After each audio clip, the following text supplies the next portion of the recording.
वाजले 3 वाजत आलेत। आज ऋषीपंचमी आहे। ऋषीपंचमीच्या सगळ्यांना खूप खूप शुभेच्छा। आज सकाळी शुभेच्छा द्यायच्या राहूनच गेलेत। तर आज आता मी निघाले बाहेर। महालक्ष्मीचं काही सामान आणायचं राहिलेलं आहे। शेवटपर्यंत राहतं बघा, काही ना काही चालूच राहतं। ह्याचं इकडं मोबाईलमध्ये काही हास्य कल्लोळ का हास्य विनोद काय असतात कार्यक्रम ते ऐकायचं चालू आहे। तर आता मी आवरले, चला होय काय ते कागद फाडून घ्या, काय काय सामान आणायचं म्हणून।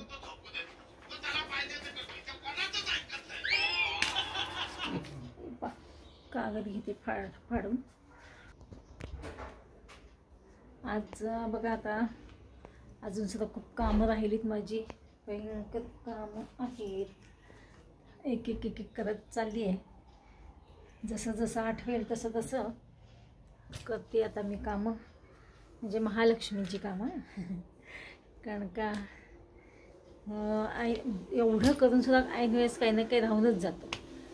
तर आता ह्यांना म्हटलं चला आता दुपारी 3 जरी वाजले असले तरी आपण जाऊया विश्रांती न घेता। का तर उद्या काय हे मला हाती लागणार नाही, ते जाणार आहेत कामाला। तर आज आहे संडे, त्याच्यामुळेच ते आहेत घरी। तर आता सासूबाई झोपलेत, त्यांना सांगून जावं लागेल। तर काय काय बघा, आता नारळ हिने आणले तरीसुद्धा नारळ एक कमी पडतोय, काय काय असं किरकोळ कारकोळ खूप आहेत। त्याच्यामुळे जसं जसं आठवेल तसं मी लिस्ट केली आणि माझ्या पर्समध्ये टाकलेली आहे। आता आणूया सामान आणि आल्यानंतर मग बाकीचं महालक्ष्मीचं सामान सगळं बाहेर काढणार आहे। काय आहे काय नाही ते बघायचं आहे। बहुतेक करून सगळं आहे। दागिने तर सगळे आहेत, काय आणायची गरज नाही दागिन्यामध्ये। चला आम्ही निघालेत बघा। पिशवी घेतली हातात मी। 2 व्हीलर जायचं ना,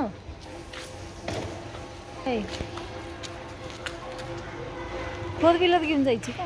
आणि ते चिखलात काय लावायला लागले, किती चिखल आहे।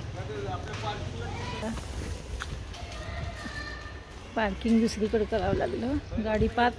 हां आपण जायचं की ह्याला तो का सामान काय पटपट नारळ आहे खाण्याचं, पटपट अर्धा पाऊण तासात लगेच आणायचं सामान।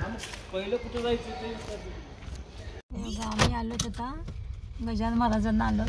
आज ऋषीपंचमी म्हणून पहिला महाराजांना जाऊ, गजानन महाराजांना, आणि मग बाकीचे कामं आटपूयात। चला गजानन महाराजांना दर्शन घेऊन या महाराजांचं। चप्पल काढू का इथेच? चालेल, चप्पल काढतो आम्ही त्या आतमध्ये।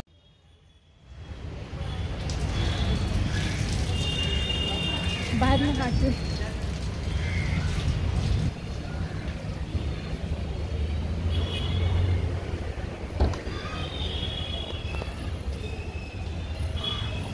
गजानन महाराजांचं दर्शन घेऊन निघालो आता आम्ही घरी। गर्दी एवढी नव्हती, दुपारची वेळ असल्यामुळे दर्शन घेतलं, बरं वाटलं। लिस्ट काय काय बुक करू मला दाखवते ना, मला तसं हां चालेल। चला आता आम्ही निघालो सामान घेण्यासाठी। सामान घेऊन आता घरी जायचं आहे लवकरच। दुपारची 3:30ची वेळ आहे आता।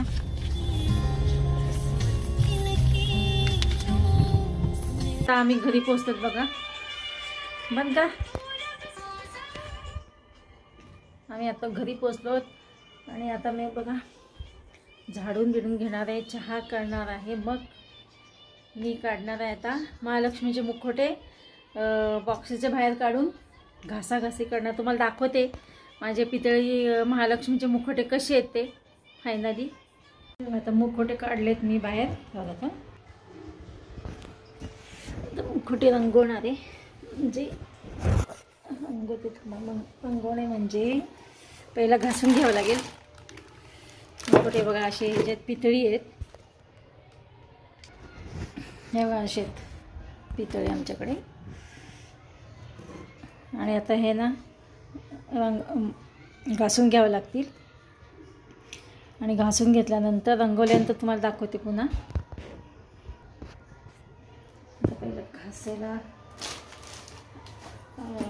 चालू करते आणि केल्यानंतर तुम्हाला दाखवते पूर्ण. आणि हे बघा ते दागिन्याच्यासाठी हे बघा हे सगळे दागिने आहेत. मोत्याचे आहेत, मंगळसूत्र आहेत. तुम्हाला हे दागिने मी महालक्ष्मी सजवल्यानंतरच मी दाखवणार आहे सगळं. तोपर्यंत मी आता महालक्ष्मी घासायचं काम करते, सगळं क्लीन करते, रंगवते. बघा मित्रमैत्रिणींनो माझं झालं आहे आता. हे बघा महालक्ष्म्या रंगून झाल्यात. दिसल्या का तुम्हाला? नीट दाखवते तुम्हाला. हे बघा आधीच्या महालक्ष्म्या आणि आत्ता हे बघा मी रंगवलेल्या महालक्ष्म्या. कसं वाटतं तुम्हाला ते कमेंट्समध्ये सांगा. तुमच्याकडे पण अशा पितळेच्या मैत्रिणींनो तुमच्याकडे पण अशा पितळेच्या आहेत का महालक्ष्म्या? असतील तर तुम्ही कसे करताय त्या कमेंट्समध्ये सांगितले तरी चालेल. मी तर हे बघा अशा प्रकारे घरच्या घरी मी रंगवत असते. आता माझं झालेलं आहे रंगून. हे बघा कारण का उद्या मला वेळ मिळणार नाही. उद्या सोमवार आहे, ते सोमवारी म्हणजे माझ्या मुलीचं काम चालू. उद्या काही तिला सुट्टी नाही आहे, तर मला विरांशला सांभाळत जावं लागणार आहे. तर ना मग मंगळवारी महालक्ष्मीचं आव्हान आहे, महालक्ष्म्या येणार आहेत मंगळवारी. तर मग उद्या सगळं तयारी पाहिजे ना पूर्ण, म्हणून मी आजच ते करून ठेवलं, रंगवून घेतलेलं आहे. महालक्ष्मी रंगवलेत आणि हे तांबणामध्ये महालक्ष्म्या ठेवून त्यांचे सगळे अलंकार घालून वरती त्याच्या हे खण घालून मी सगळं तयार करून ठेवणार आहे. कारण का मला उद्या अजिबात वेळ मिळणार नाही. सकाळी 9:30 वाजता मी जाते, ते यायला कसे 6 होतात. 6 काय 7 काय खूप उशीर होतो. मग आले की पुन्हा मग घरातला स्वयंपाक चालू राहतो. त्याच्यामुळे मग मी आता आत्ताच सगळं काढून ठेवणार आहे. दागिने पण व्यवस्थित आहेत का नाहीत.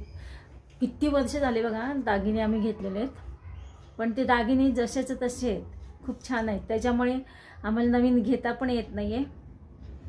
तर असं तुमची पण तयारी चालली असेल, माझ्यासारखीच धावपळ चालू असेल मित्रमैत्रिणींनो. तुमच्या घरी पण असेच महालक्ष्म्यांची तयारी चालू असणार आहे. तर चला मी दाखवेन महालक्ष्म्यांना मी कसं सजवून ठेवते. हे 2 तामण मी ना स्वच्छ धुवून ठेवलेत. ह्याच्यामध्ये मी स्वस्तिक एकामध्ये गहू आणि एकात तांदूळ असे मी स्वस्तिक काढत असते. आणि त्यामध्ये महालक्ष्मीचे मुखोटे महालक्ष्मीचे मुखोटे मी सगळे दागिने घालून ते ठेवत असते. मग तुम्हाला वाटत असेल ही एवढ्या काय घाई करते या, पण घाई होतीच आहो. एक मिनटं. आत्ता रंगवलेत ना महालक्ष्मी तर ते कलर थोडा लागलेला तेच पाहत होते. हे बघा अशा मी तांबण्यामध्ये ठेवते. हे बघा अशा प्रकारे मी खाली तांदूळ आणि गहू टाकत असते, मग स्वस्तिक करत असते म्हणजे. आणि हे सगळे दागिने आहेत बघा. हे दागिने पण मी हे बघा हे सगळे दागिने पण मी घालत असते. कशा वाटतात तुम्हाला रंगवण्याच्या आधीच्या महालक्ष्म्या आणि आताच्या रंगवल्यानंतरच्या महालक्ष्म्या कसं वाटतात तुम्ही सांगा मला कमेंट्स. तुम्हाला आवडले का? हे आले बघा आमची महाराज. कसे दिसतात? चांगले आहेत का रंगवलेत का? छान दिसतात ना आता. चला तर मग भेटूया नवीन अशाच ब्लॉग्समध्ये. तोपर्यंत बाय बाय, टेक केअर.